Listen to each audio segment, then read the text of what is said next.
দর্শক, এই যে আমার পাশে যে পুকুরটা দেখতে পাচ্ছেন, কেউ এখানে পুকুর বলে, কেউ গর্ত বলে, হ্যাঁ, কেউ খানা বলে।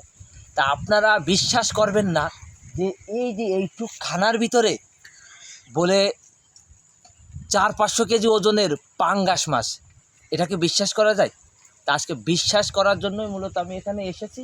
তা আজকে দেখবো যে এখানে আসলে পাঙ্গাস মাছ আছে কি না।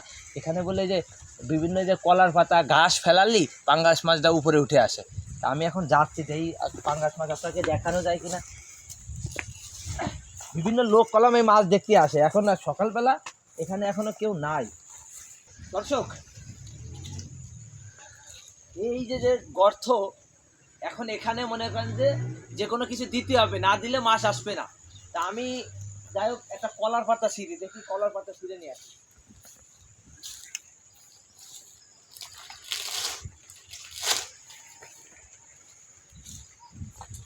এই যে যে কলার পাতা, এই পাতা ফেলালে ও খেতে আসবে, না হলে ও উঠবে না, বুঝছেন?